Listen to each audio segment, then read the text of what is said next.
नमस्कार, ग्लोबल न्यूजमा स्वागत छ। म वसुधा केसी। नमस्कार, म प्रनिशा लक्ष्मी। सुरुमा हेडलाइन्स।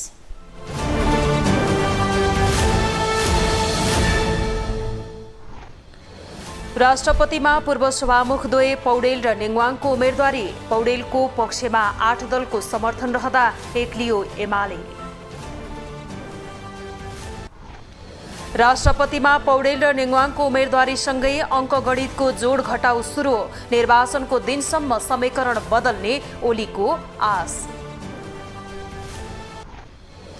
एमालेकै कारण 8 दलीय गठबन्धन बनेको प्रधानमन्त्री दाहालको दावी। सहमति अनुसार राष्ट्रपतिमा माओवादीले सहयोग गर्ने ओलीको विश्वास। सुनसरीको बर्जु गाउँपालिकामा दादुरा फैलियो। 2 साताको अवधिमा 29 जना दादुरा पोजिटिभ भेटिएको स्वास्थ्य कार्यालय सुनसरीको भनाई। र आइसिसी अन्डर 19 पुरुष विश्वकपको एसिया छनौटमा नेपालको लगातार दोस्रो जित। 234 रन अन्तरले कुवेत पराजित।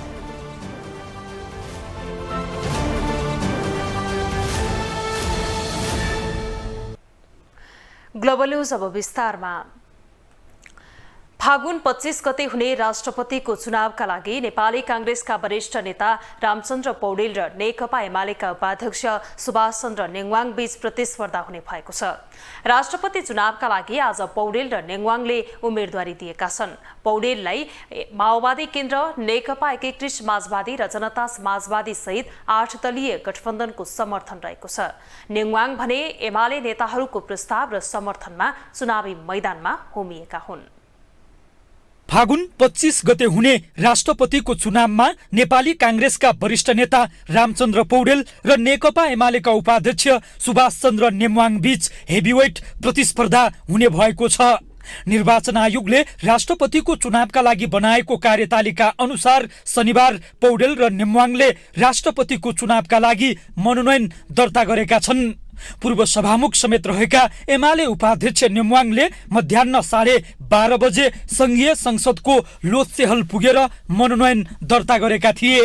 अध्यक्ष केपी शर्मा ओली लगायत एमालेका शीर्ष नेताहरूको दलबल सहित संघीय संसदको लोकसेहल पुगेका नेङवाङ मनोनयन दर्ताका क्रममा गम्भीर देखिन्थे। नेङवाङको प्रस्तावक र समर्थकमा एमालेकै नेताहरू छन्। अध्यक्ष ओली सहित नेताहरू पृथ्वी सुब्बा गुरुङ, गोकर्ण राज विष्ट, रघुवीर महासेठ र छविलाल विश्वकर्माले नेङवाङलाई राष्ट्रपतिका लागि प्रस्ताव गरेका छन्। त्यस्तै योगेश भट्टराई, टोपबहादुर रायमाझी, जुली कुमारी महतो महासेठ, दिल कुमारी रावल थापा र अमन कुमार मास्के समर्थकमा छन्। उम्मेदवारी दर्तापछि बाहिरिने क्रममा नेङवाङले फागुन 25 सम्म आफ्नो नाममा राष्ट्रिय सहमति हुने विश्वास व्यक्त गरे। संविधान सभामा 31 दलको सर्वसम्मत अध्यक्ष भएर संविधान जारी गर्न भूमिका खेलेको दावी गर्दै नेङवाङले अब संविधानको रक्षाका लागि आफूले राष्ट्रपति हुनुपर्ने टिप्पणी गरे। विश्वास छ र त उठिराखेको छ। अहिलेसम्म कोही आउनु भएको छैन। आउनु भएछ भने पनि आउनेलाई सम्मान छ। तपाईँ हामीले स्थापित गर्न खोजेको प्रणाली यही होइन। यही स्वस्थ प्रतिस्पर्धाको प्रणालीलाई म भोलि पनि त्यसलाई सम्मान गर्दै, त्यसलाई जगेर्ना गर्दै देशमा स्वस्थ आधार र वातावरण तयार गर्न म लाग्नेछु। नेङवाङले उम्मेदवारी दर्ता गरेर बाहिरिएपछि कांग्रेसका वरिष्ठ नेता रामचन्द्र पौडेल 8 दलको दलबल सहित लोकसेहल प्रवेश गरेका थिए। प्रधानमन्त्री तथा माओवादी केन्द्रका अध्यक्ष पुष्पकमल दाहाल प्रचण्ड, कांग्रेस सभापति शेरबहादुर देउबा, नेकपा एकीकृत समाजवादीका अध्यक्ष माधव कुमार नेपाल लगायतका नेताहरूलाई दायाँ बायाँ र अगाडि पछाडि लगाउँदै लोकसेहल पुगेका पौडेल उत्साहित देखिन्थे। कांग्रेसका नेता र सांसदहरूले खचाखच भरिएको लोकसेहलमा खुसीको माहौल थियो। पौडेलको प्रस्तावकमा कांग्रेस सभापति शेरबहादुर देउबा, एकीकृत समाजवादीका अध्यक्ष माधव कुमार नेपाल, नेकपा माओवादी केन्द्रका वरिष्ठ उपाध्यक्ष नारायण काजी श्रेष्ठ, जनता समाजवादी पार्टीका नेता अशोक राई र जनमत पार्टीका नेता अब्दुल खाँ रहेका छन् भने समर्थकमा लोकतान्त्रिक समाजवादी पार्टीका अध्यक्ष महन्त ठाकुर, नेपाली कांग्रेसका उपसभापति पूर्णबहादुर खड्का, नागरिक उन्मुक्ति पार्टीकी अध्यक्ष रञ्जिता श्रेष्ठ, राष्ट्रिय जनमोर्चाका अध्यक्ष चित्रबहादुर केसी र माओवादी केन्द्र संसदीय दलका प्रमुख सचेतक हितराज पाण्डे रहेका छन्। उम्मेदवारी दर्तापछि पौडेलले आफ्नो जित सुनिश्चित भएको दावी गर्दै एमाले समेत आफूलाई समर्थन गर्ने विश्वास व्यक्त गरे। अपेक्षा गर्छु म चाहिँ किनभने अब एमालेको अध्यक्ष पनि मसँग जेलमा बस्नुभएको हो, धेरै समय पुरानो साथी हो। अब उहाँले पनि अब यो चाहिँ राष्ट्रमा सबैको साझा पद बनाउनलाई उहाँले योगदान गर्नुहोला भन्ने मैले विश्वास गरेको छु। राष्ट्रपतिको चुनावमा राष्ट्रिय सभाका सदस्यहरू, प्रतिनिधि सभाका सांसद, प्रदेश सभाका सदस्य, स्थानीय तहका प्रमुख, उपप्रमुख तथा अध्यक्ष र उपाध्यक्षले मतदान गर्नेछन्। ग्लोबल टेलिभिजनका लागि क्यामेरामा गणेश पूर्वछाने मगरका साथमा कैलाश कठायत, काठमाडौँ। फागुन 25 गते हुने राष्ट्रपति चुनावका लागि 8 दलीय गठबन्धनको तर्फबाट नेपाली कांग्रेसका वरिष्ठ नेता रामचन्द्र पौडेलले उम्मेदवारी दर्ता गराएका छन्। माओवादी सहित 8 दलले राष्ट्रपतिमा कांग्रेस नेता पौडेललाई अगाडि सारेका हुन्। त्यसैगरी नेकपा एमालेका तर्फबाट राष्ट्रपति पदको निर्वाचनका लागि उपाध्यक्ष सुभाष चन्द्र नेङवाङले उम्मेदवारी दिएका छन्। राष्ट्रपतिमा उम्मेदवारी दिएका पौडेल र नेङवाङ को हुन् त? नेपालको तेस्रो राष्ट्रपतिका लागि नेपाली कांग्रेसबाट उम्मेदवारी दिएका रामचन्द्र पौडेल 16 वर्ष हुँदादेखि राजनीतिमा प्रवेश गरेका हुन्। सन् 1992 मा स्वतन्त्र विद्यार्थी आन्दोलन सुरु गरेका उनले सन् 1977 मा नेपाली कांग्रेस तनहुँ जिल्ला कमिटीको सदस्यमा निर्वाचित भएका थिए। सन् 1997 मा नेपाली कांग्रेस तनहुँ जिल्ला कमिटीको उपाध्यक्षमा निर्वाचित भएका थिए भने सन् 1980 मा तनहुँ जिल्ला बहुदलीय प्रचार समितिको अध्यक्षमा निर्वाचित भए।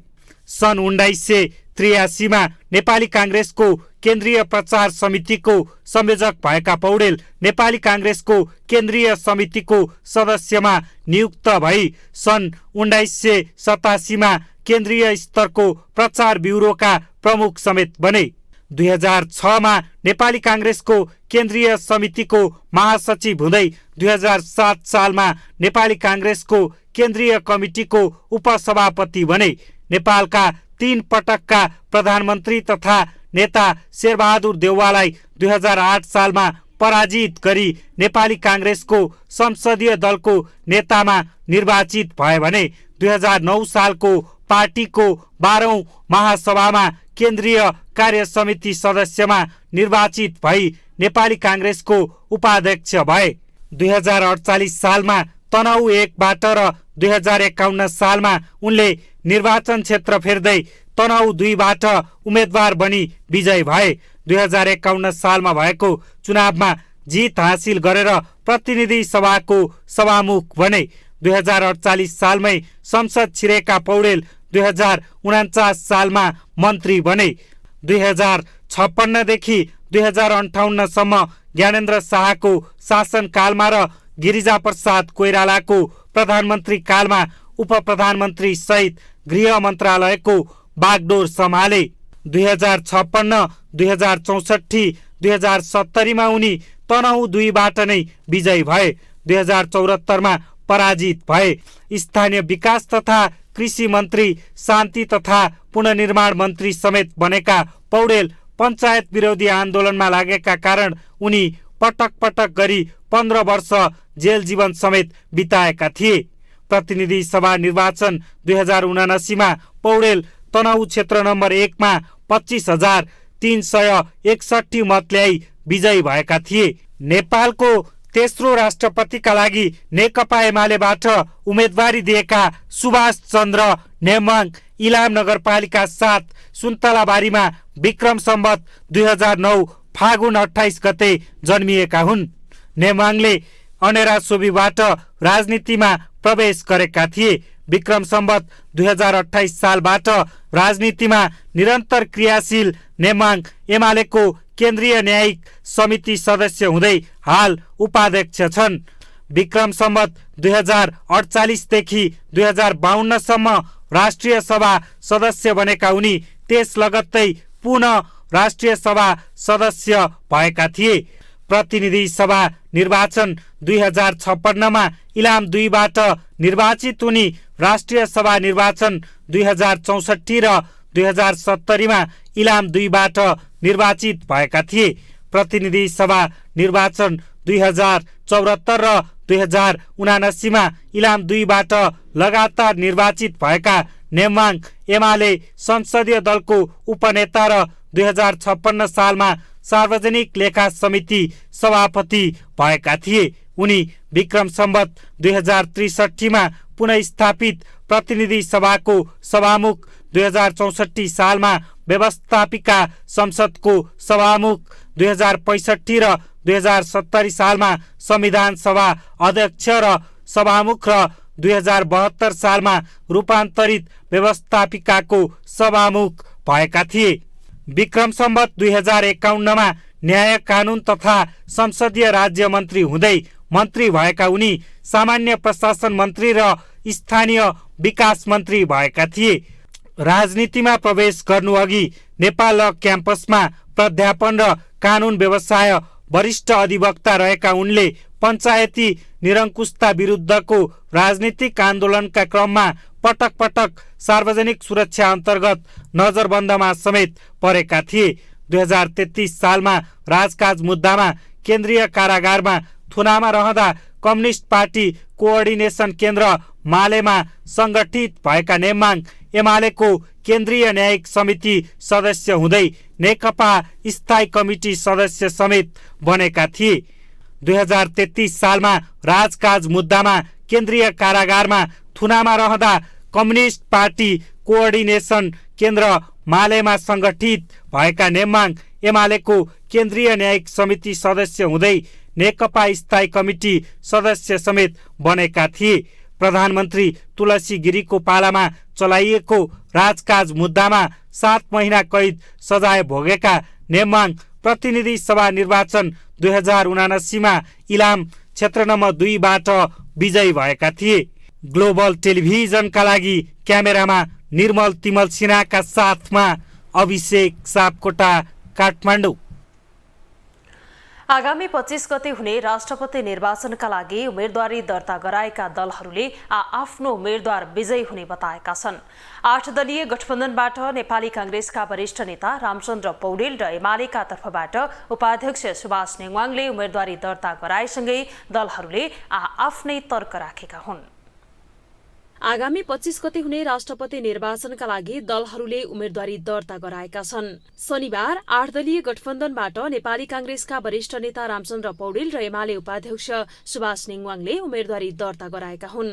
मानेश्वर स्थित संसद भवनमा पुगेर पौडेल र नेङवाङले उम्मेदवारी दर्ता गराएका हुन्।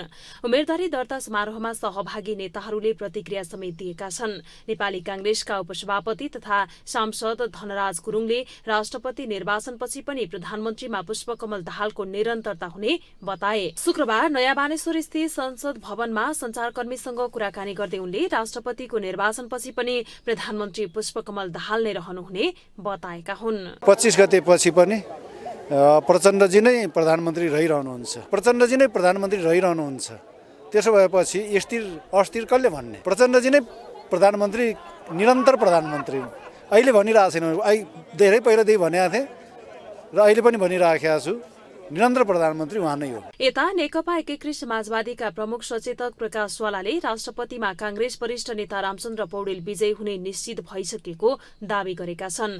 प्रमुख सचेतक ज्वालाले आफ्नो पार्टीसहित 8 दलहरूको साझा उम्मेद्वारहरूको रूपमा पौडेलले राष्ट्रपतिमा उम्मेदवारी दिएकाले उनको जित सुनिश्चित भइसकेको तर्क समेत गरेका छन्। 8 दल एकदम पूर्ण रूपमा एकताबद्ध भएर सहमतिका साथ उम्मेदवारी दर्ता गर्ने र साझा उम्मेदवारको रूपमा उहाँलाई चाहिँ जिताउने गरी सङ्कल्पबद्ध भइसकेपछि अब पुरानो गठबन्धन कायमै छ भन्ने कुरा चाहिँ यो भन्ने कुरा मात्रै हो। अब यो एउटा यसलाई यो घटनालाई राष्ट्रपति निर्वाचनको विषयलाई हामीले माइलस्टोनको रूपमा अथवा चाहिँ कोसेढुङ्गाको रूपमा नयाँ ढङ्गले अगाडि बढ्नका निम्ति नयाँ यात्रा तय गर्नका निम्ति यसलाई एउटा कोसीढुङ्गाको रूपमा लिन सकिन्छ र यहाँबाट सुरु भएको यात्रा निश्चित रूपमा पनि अब सरकार निर्माण, राष्ट्र निर्माण, जनताको निम्ति चाहिँ काम गर्ने सवालमा पनि त्यही ढङ्गले अगाडि बढ्छ। त्यसैगरी जनता समाजवादी पार्टी नेपालका नेता राजकिशोर यादवले रामचन्द्र पौडेल राष्ट्रपतिको उम्मेद्वारको रूपमा उत्तम र सर्वश्रेष्ठ भएको प्रतिक्रिया दिए। पौडेलले संविधान र पदको दुरूपयोग नगर्ने साथै राष्ट्रपति पदको मर्यादा र गरिमालाई बढाउने नेता यादवको भनाइ छ। उनले आफूहरूले उपराष्ट्रपतिको उम्मेद्वार निष्कलङ्कित र सबैलाई स्वीकार्य हुने गरी दिने पनि बताएका छन्। र विगतमा जुन राष्ट्रपतिबाट जुन प्रकारका गतिविधिहरू भए त्यसले गर्दा यो पालि मान्छेहरू सशङ्कित पनि थिए, चिन्तित पनि थिए। त्यसैले यो सबै विषयलाई राखेर हेर्दा उहाँ चाहिँ एक प्रकारको सर्वश्रेष्ठ उम्मेदवार हुनुहुन्छ र अब यो संविधान राष्ट्रपतिबाट दुरुपयोग हुँदैन, पदीय दुरुपयोग हुँदैन, तलमाथि हुँदैन, व्यवस्थाको उसमा पनि अगाडि जान्छ र उहाँले संविधानलाई रक्षा गरेर यसलाई समृद्ध बनाएर अगाडि बढ्नुहुन्छ र पदीय मर्यादालाई उहाँले मलाई लाग्छ त्यो गरिमालाई मेन्टेन गर्नुहुन्छ, त्यसलाई बढाउनुहुन्छ। राष्ट्रपति काङ्ग्रेसले, उपराष्ट्रपति जसपाले पाउने सहमति भएको हो र हामीले पनि राष्ट्रपति जस्तै उपराष्ट्रपतिको उम्मेदवार साम्य, सौम्य, निष्कलङ्कित र सबैलाई स्वीकार्य हुने उम्मेदवार दिन्छ। आगामी 25 गते हुने निर्वाचनका लागि शनिबार दलहरूले उम्मेदवारी दर्ता गराएका हुन्। 8 दलीय गठबन्धनबाट नेपाली कांग्रेसका वरिष्ठ नेता रामचन्द्र पौडेल र एमाले उपाध्यक्ष सुभाष नेङवाङले उम्मेदवारी दर्ता गराएका छन्। बुधबार मतदाता नामावली प्रकाशन गरेको निर्वाचन आयोगले फागुन 16 मा अन्तिम नामावली प्रकाशन र 25 फागुन बिहान 10 बजेदेखि 3 बजेसम्म मतदान गर्ने कार्यसूची तय गरेको छ। मतदान सम्पन्न लगत्तै मतगणना प्रारम्भ हुने र साँझ 7 बजे भित्रै मत परिणाम सार्वजनिक गर्ने गरी तयारी गरिएको आयोगले जनाएको छ। अब पालो ग्लोबल भोइसको।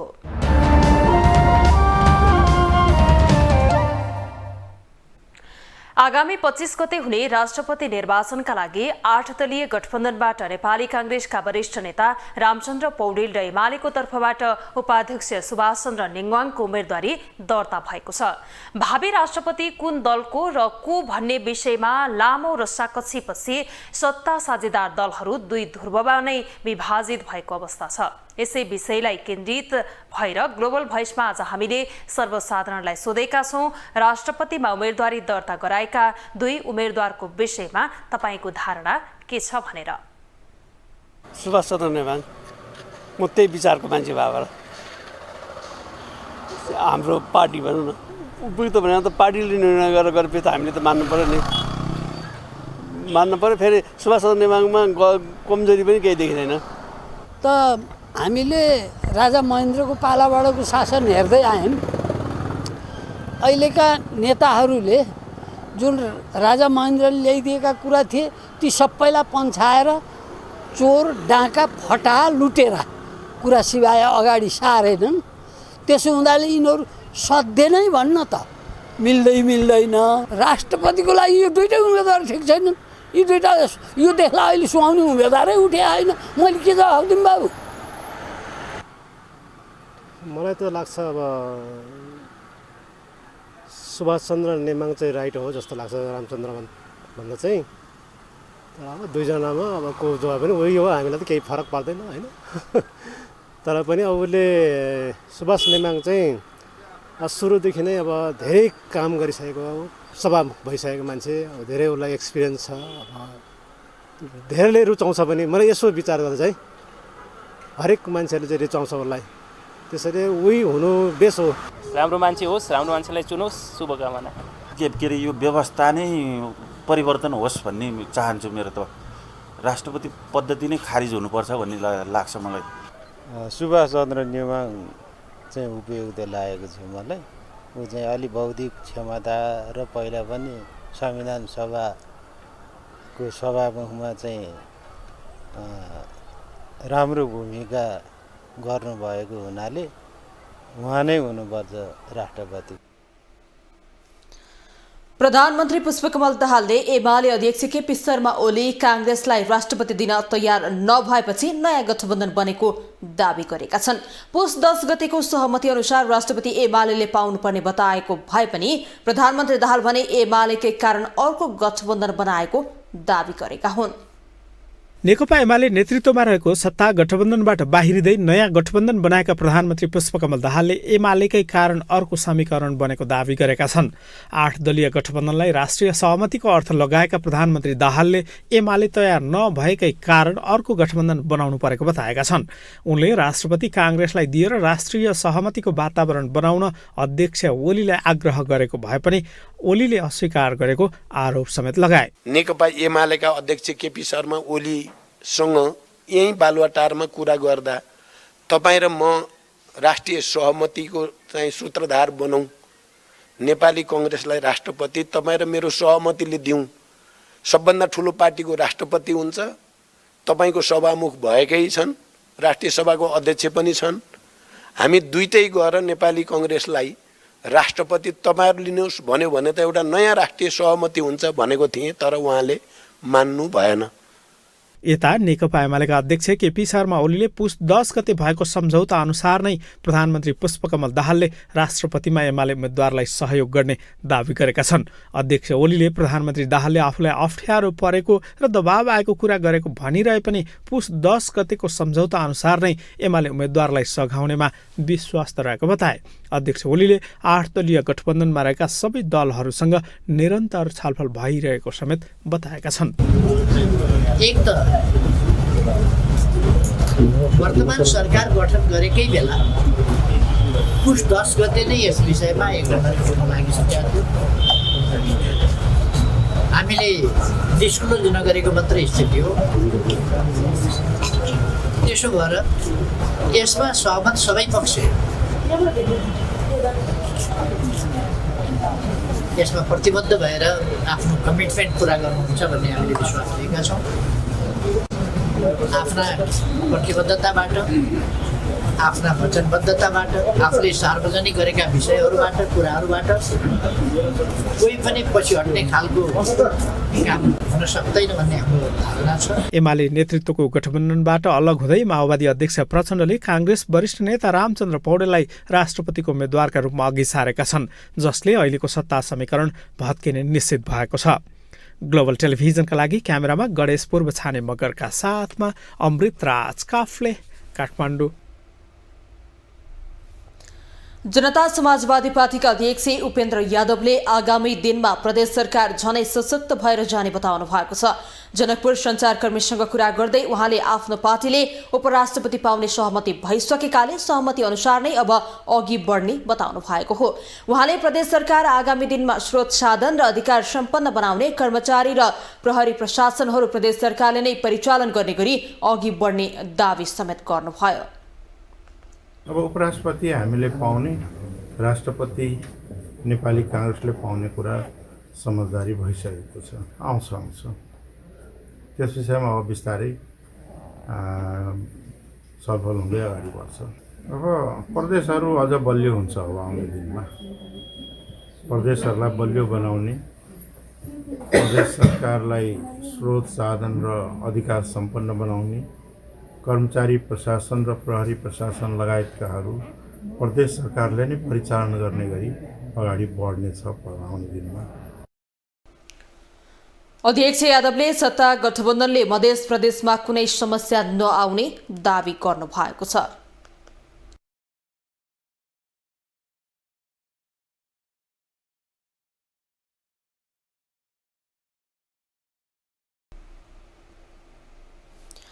नेकपा एमाले राष्ट्रपति निर्वाचनमा सहयोग माग्दै एकीकृत समाजवादीलाई पत्र पठाएको खुलेको छ। एमाले अध्यक्ष केपी शर्मा ओलीले नेकपा एकीकृत समाजवादीका अध्यक्ष माधव कुमार नेपाललाई आफ्नो पार्टीको तर्फबाट उम्मेद्वार भएका सुभाष नेमाङको पक्षमा मतदान गर्न आग्रह गर्दै पत्र पठाएका हुन्। तर नेकपा एकीकृत समाजवादीले भने एमालेका उम्मेद्वारलाई सहयोग गर्न नसक्ने स्पष्ट पारेको छ। कुनै बेला नेकपा एकीकृत समाजवादीलाई पार्टी नै नमान्ने नेकपा एमालेका अध्यक्ष केपी शर्मा ओलीले एकीकृत समाजवादीका अध्यक्ष माधव कुमार नेपाललाई पत्र लेखेका छन्। पत्रमा अध्यक्ष ओलीले राष्ट्रपतिको चुनावमा आफ्नो पार्टीका उम्मेद्वार सुभाष चन्द्र नेमवाङलाई मतदान गर्न आग्रह गरेका छन्। माधव नेपाललाई लेखेको पत्रमा ओलीले आम निर्वाचनको नयाँ जनादेश अनुरूप पुस 10 गते सरकार गठनका सन्दर्भमा भएको सहमति अनुसार फागुन 25 गते हुने राष्ट्रपतिको निर्वाचनमा आफ्नो पार्टीले उम्मेदवारी दर्ता गरेको उल्लेख गर्दै नेमवाङको पक्षमा मतदानका लागि पूर्ण सहयोग प्राप्त हुने विश्वास व्यक्त गरेका छन्। यता एकीकृत समाजवादीले भने तत्काल एमालेसँग कुनै विषयमा सहकार्य नहुने बताएको छ। पार्टीका उपमहासचिव प्रकाश ज्वालाले नेपाली कांग्रेस, नेकपा माओवादी केन्द्र र नेकपा एकीकृत समाजवादी सहितको 8 दलीय गठबन्धन बनिसकेकाले एकीकृत समाजवादीले गठबन्धनका साझा उम्मेद्वारलाई नै मतदान गर्ने बताएका छन्। एमाले जुन पहल सुरु गर्यो त्यो निकै ढिलो गर्यो। अब अलि समयमै पहल गरेको अलिकति विश्वासिलो आधार तयार बनाउन सकेको, वातावरण बनाउन सकेको भए छलफल ठिक ढङ्गले अगाडि पनि बढ्न सक्थ्यो। त्यसो त पछिल्लो समय ओली र नेपालको सम्बन्ध सुध्रिएको र उनीहरूबीच संवाद समेत भइरहेको राजनीतिक वृत्तमा चर्चा चलिरहेको छ। पार्टी एकता गर्ने शर्तमा अध्यक्ष ओलीले नेपाललाई राष्ट्रपतिमा प्रस्ताव पनि गरेका थिए। पछिल्लो समय एमाले र एकीकृत समाजवादी बीच पार्टी एकताको बहस समेत चलेको छ। तर एकीकृत समाजवादीका उपमहासचिव प्रकाश ज्वाला भने तत्कालका लागि पार्टी एकताको सम्भावना पनि सकिएको बताउँछन्।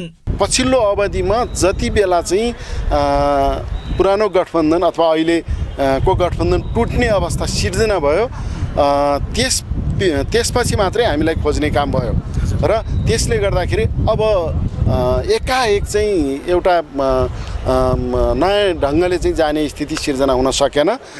स्वाभाविक रूपमा पनि हामी अब अलिकति पहिलेदेखि सहकार्य गर्दै गएका दलहरूसँगै अगाडि बढिरहेका छौँ। नेकपा एकीकृत समाजवादी भित्र भने एमालेसँग एकता गर्नुपर्ने पक्षमा नेताहरू रहेका छन्। अध्यक्ष माधव कुमार नेपालका विपक्षमा रहेका नेताहरूले एमालेसँग सहकार्य गर्नुपर्ने प्रस्ताव अघि सारेको बताइन्छ। ग्लोबल टेलिभिजनका लागि क्यामेरामा गणेश पूर्व छाने मगरका साथमा कैलाश कठायत, काठमाडौँ।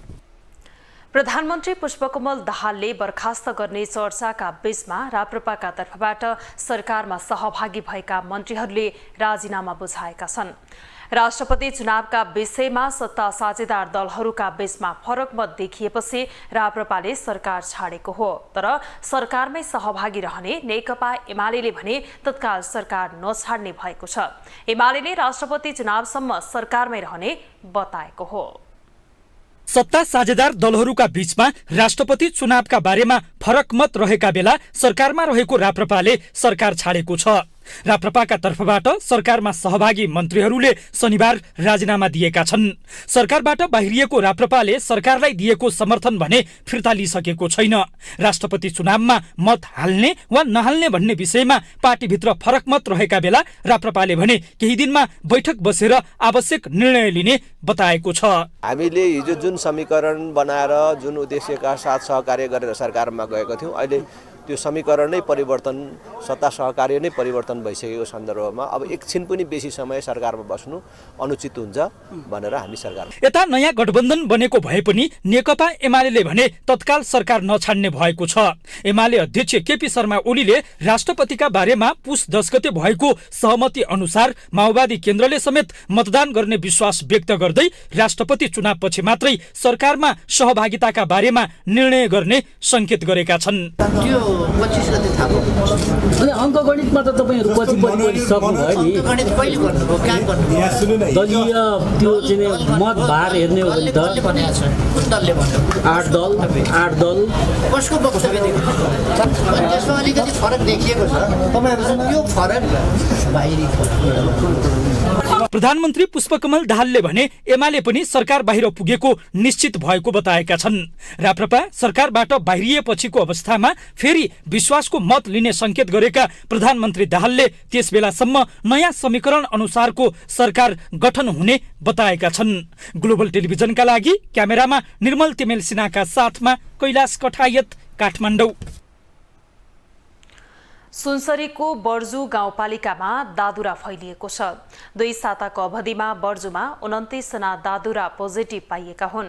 बर्जुमा पहिलोपटक 2 नम्बर ओडामा 7 महिने शिशुमा दादुरा पुष्टि भएको थियो। हाल उक्त गाउँपालिकाको 6 मध्ये 4 वटा ओडामा दादुरा संक्रमित बिरामी फेला परेका छन्, जसमध्ये केही वयस्क व्यक्ति समेत रहेका छन्।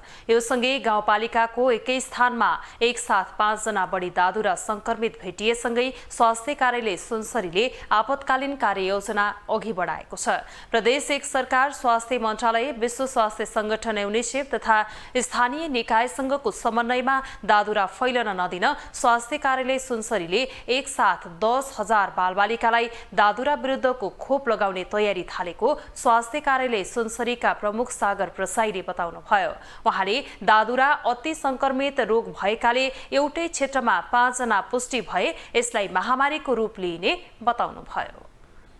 बच्चालाई दादुरा रोगको पुष्टि भएको थियो र 29 जना अहिले कन्फर्म भइसकेको छ र यो अति संक्रमित रोग हो दादुरा। एउटै क्षेत्रमा चाहिँ 5 जना पुष्टि भयो भने चाहिँ यसलाई महामारीको रूपमा लिइन्छ र यो अहिले किसिमले महामारीको रूपमा चाहिँ बर्जु गाउँपालिकामा छ, किनभने 29 केसहरू भइसकेको छ र अझै 1-2 केसहरूको रिपोर्टिङ भइरहेको छ।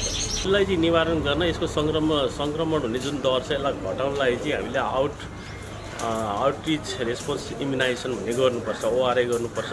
त्यो अन्तर्गत करिब 6 महिनादेखि 15 वर्षसम्मका पपुलेसनलाई हामीले लिएका छौँ र यो पपुलेसन करिब 10,000 देखि 11,000 पपुलेसन छ र यो पपुलेसनलाई चाहिँ हामी तुरुन्तै सबैजनाले चाहिँ मिजल्सको भ्याक्सिनेसन लगाउन लागि WHO, प्रदेश सरकार, गाउँपालिका र स्वास्थ्य कार्यालय सबै यसमा अगाडि बढिसकेका छन्। 29 जना पोजिटिभ केस फेला परिसकेको बर्जुमा थप केही शंकास्पद केस परीक्षणको क्रममा रहेकाले संख्या थप बढ्न सक्ने स्वास्थ्य कार्यालय सुनसरीको अनुमान छ। अब इकोनोमिक न्यूज।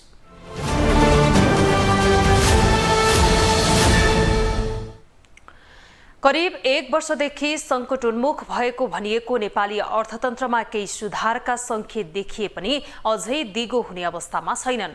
कतिपयले त नेपाली अर्थतन्त्र धर्मराउँदो अवस्थामा रहेको बताउने गरेका छन्। अर्थतन्त्रका केही सूचकहरू सुधारोन्मुख देखिए पनि सरकारी वित्त व्यवस्थापनमा समस्या रहेको अवस्था छ। अर्थमन्त्री विष्णु पौडेलले पटक पटक अर्थतन्त्रलाई सहज बनाउन सरकारले पहल गरिरहेको र आर्थिक अवस्था सुधार हुँदै जाने सार्वजनिक रूपमै बताउँदै आएका छन्। त्यसको सुधारका लागि सरकारले तत्काल कदम नचाले नेपालमा थप आर्थिक जटिलताहरू निम्तन सक्ने विज्ञहरूको भनाइ छ। सरकारी विवरण अनुसार चालु आर्थिक वर्षको 6 महिनामा गत वर्षको तुलनामा व्यापार घाटामा केही कमी आएको छ, तर यस अवधिमा आयात तथा निर्यात दुवै घटेकाले त्यसको प्रत्यक्ष प्रभाव राजस्वमा परेको छ। उता भन्सार विभागको विवरण अनुसार गत साउनदेखि पुस मसान्तसम्म नेपालको व्यापार घाटा 7 अर्ब 11 अर्ब रुपियाँ देखिएको छ। गत वर्षको त्यसै अवधिका तुलनामा यो 19.15% कम हो। व्यापार घाटा कम हुनुलाई राष्ट्रिय अर्थतन्त्रका हिसाबले सकारात्मक मान्ने गरिए पनि नेपालको जस्तो आयातमुखी अर्थतन्त्रमा त्यसको प्रत्यक्ष प्रभाव राजस्वमा पर्ने गरेको छ। गत वर्ष साउनदेखि पुससम्मको तुलनामा यसपालि सोही अवधिमा 13% भन्दा बढी राजस्व कम उठेको देखिएको छ। त्यसकै कारण सरकारले मध्यावधि समीक्षा मार्फत बजेटको आकार समेत घटाएको छ। त्यसो त पछिल्लो केही समय यता नेपालको बैंक तथा वित्तीय क्षेत्रका केही सूचकमा सुधार देखिएको छ। यसलाई विज्ञहरूले भने सकारात्मक भनिरहेका छन्।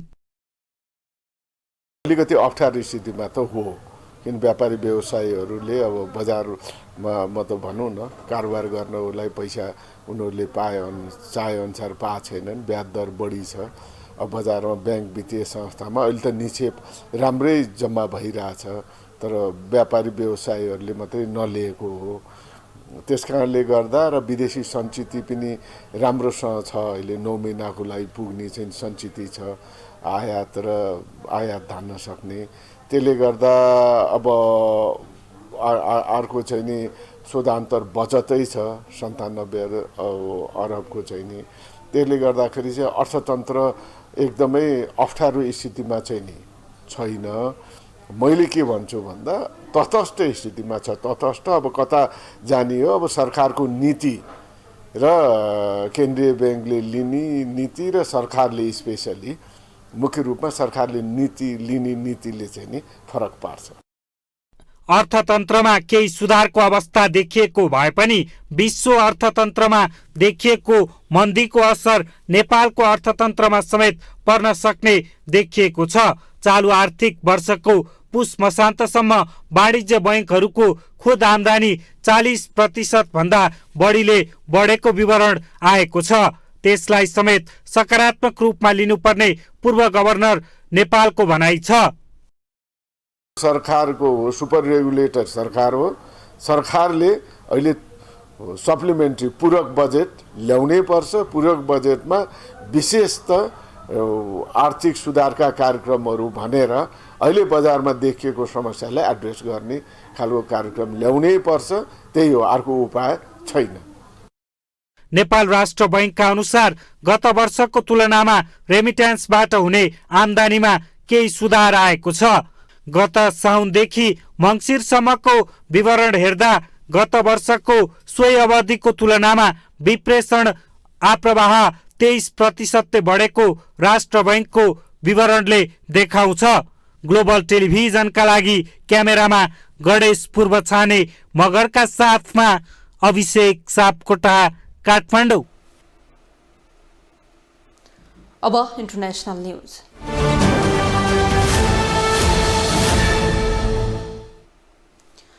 अन्तर्राष्ट्रिय मुद्रा कोषबाट ऋण लिने वार्ता गरिरहेको पाकिस्तानले चीनबाट ऋण लिएको छ। आर्थिक सङ्कटबाट गुज्रिएको पाकिस्तानले चीनबाट $70 करोड ऋण दिएपछि अमेरिकाले यसप्रति चिन्ता व्यक्त गरेको छ।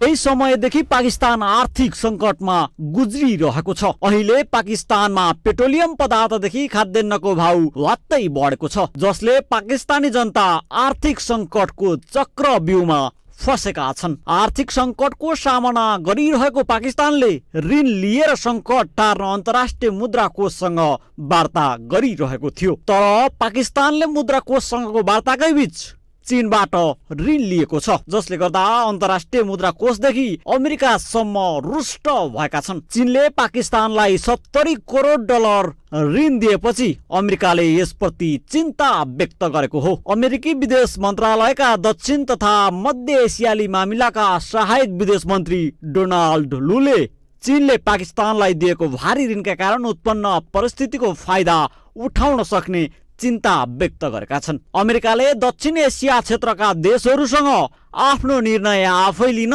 र चीन जस्तो कुनै अन्य देशको दबावमा नआउन भनिरहेको छ। अन्तर्राष्ट्रिय मुद्रा कोषबाट ऋण लिन पाकिस्तानले वार्ता गरिरहेको बेला चीनले यो कदम चालेको हो। पाकिस्तानका अर्थमन्त्री इसाक दारले अघिल्लो हप्ता चाइना डेभलपमेन्ट बैङ्कसँग सबै औपचारिकता पूरा भइसकेको बताउँदै केही दिनमा पाकिस्तानले $70 करोड ऋण पाउने अपेक्षा रहेको जानकारी दिएका थिए। समाचार एजेन्सी पीटीआईका अनुसार डोनाल्ड लूले पाकिस्तान र श्रीलङ्कातर्फ इशारा गर्दै चीनले भारतका छिमेकीहरूलाई ऋण दिइरहेको छ, जुन चिन्ताको विषय भएको बताएका छन्। उनीहरूले यसको प्रयोग गरेर फाइदा लिने हो कि भनेर अमेरिकाले चिन्ता लिइरहेको उनले बताए। अर्को महिना हुन लागेको G20 देशका विदेश मन्त्रीहरूको बैठकमा भाग लिन ब्लिनकेन 1 देखि 3 तारिकसम्म भारतको भ्रमणमा आउने भएका छन्। केही समय अघि बेलुन प्रकरणले गर्दा अमेरिका चीन बीच तनाव बढेपछि ब्लिनकेनले चीन भ्रमण स्थगित गरेका थिए। तर चीनले भने अमेरिकाको विदेश मन्त्रीको चीन भ्रमणको समय तालिका नै नरहेको बताउँदै आएको छ। ग्लोबल टेलिभिजनको लागि एजेन्सीको सहयोगमा विशाल पुरीको रिपोर्ट। अब स्पोर्ट्स न्युज।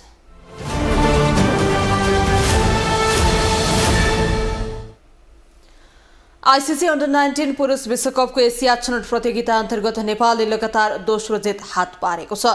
युए स्थित मल्लिका क्रिकेट मैदानमा भएको दोस्रो खेलमा नेपालले कुवेतलाई 234 रनको फराकिलो अन्तरले पराजित गरेको हो। नेपालले दिएको 344 रनको लक्ष्य पछ्याएको कुवेतले 30.5 ओभरमा अल आउट हुँदै 100 रन मात्र बनायो। कुवेतका लागि क्रिस्टोफर साल्धानाले 26 रन बनाउँदा रसिन मोहम्मदले 19 रन बनाए। नेपालका लागि आकाश चन्दले 6 तथा हेमन्त धामी र दिपेश कणेलले समान 2-2 विकेट लिए। त्यसअघि पहिले ब्याटिङ गरेको नेपालले 50 ओभरमा 7 विकेट गुमाएर 343 रन बनाएको थियो। नेपालका लागि ओपनर अर्जुन कुमार र कप्तान देव खनालले शानदार शतक प्रहार गरेका थिए। कप्तान खनालले 125, कुमारले 108, विशाल विक्रम केसीले 23, दीपक दुम्रेले 20 तथा 19 रन बनाए। कुवेतका हेनरी थोमसले र शहील कामजीले समान 2-2 तथा जय महेश कुमार मेहताले 1 विकेट लिए। पहिलो खेलमा नेपालले बुधबार सिङ्गापुरलाई पराजित गरेको थियो।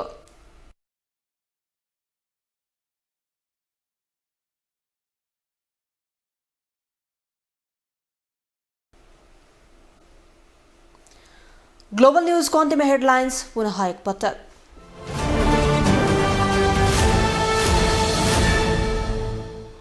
राष्ट्रपतिमा पूर्व सभामुखद्वय पौडेल र नेमुवाङको उम्मेदवारी। पौडेलको पक्षमा 8 दलको समर्थन रहँदा एक्लियो एमाले।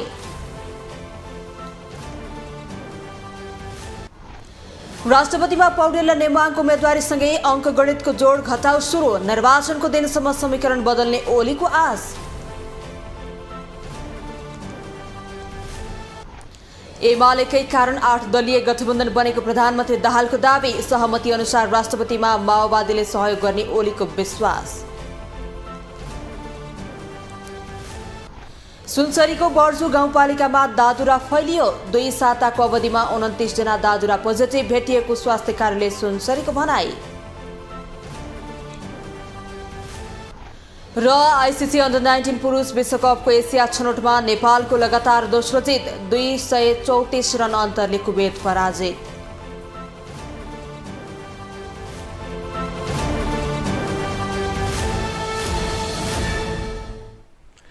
ग्लोबल न्यूज अहिलेलाई यति नै। ग्लोबल टेलिभिजन तपाईँ फेसबुक तथा युट्युबमा पनि प्रत्यक्ष हेर्न सक्नुहुनेछ। ग्लोबल टेलिभिजन हेर्दै गर्नुहोला। नमस्कार।